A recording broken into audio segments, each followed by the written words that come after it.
Stephen Donnelly, independent TD for Wicklow, talking to us here on News Talk Breakfast. Will this play into the independent TD's hands, the fact that there will be fewer seats available? You can stand out, I suppose. I don't know if it will. I think there's broad consensus that the number has to come down from the 166, and we'll see what the Minister comes up with tomorrow. I know that our average for Europe is, or the number we have for Europe is average, right? And so there's been a lot of talk around, well, in the UK they have less parliamentarians per ratio of people, and in Australia and so forth. In Europe we're average. I think it does need to come down a certain amount. I think actually though, as someone who's new to politics, my observation is that that's not the issue. The issue isn't 166. Actually, when you go into the chamber, it's a fairly small room. You know, you can actually get to know everybody, and you can make exchanges. And 166 people can work. Now, I'm fully in favour of it coming down, but that's not the issue. The issue is that there isn't a national role for backbenchers.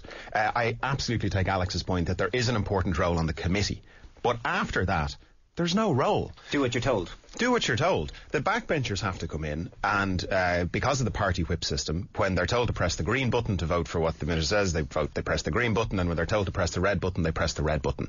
I accept that you do need a party whip for some things. You need it to get budgets through, you need it for important legislation. But I've spoken to people, not just in the government, but just general backbenchers around, and a lot of them are very disheartened. They are people who've come into politics now, possibly for the first time. They're not part of this old school politics where it's jobs for the boys. They have a genuine desire to be part of turning the country around, representing their people. And they're saying, you know what, there's no role for me here. I don't get to input to national policy. I'm not actually allowed represent the people who voted me here by voting yes or no according to their interests. So you're saying as a first-timer independent, you've a much bigger profile, a much bigger role than a first-timer backbencher for the big parties. You're allowed, I suppose, let your voice be heard. Well, I wasn't saying that, but I'll certainly let you.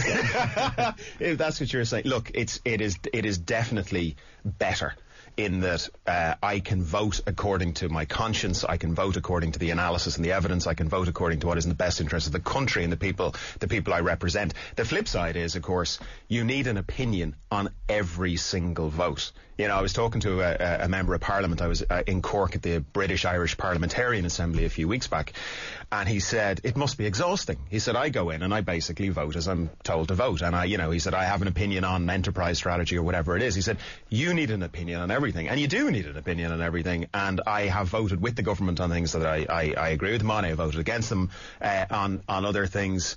But this concept of the backbenchers being a problem, it is a problem. Jack Lynch had the same problem.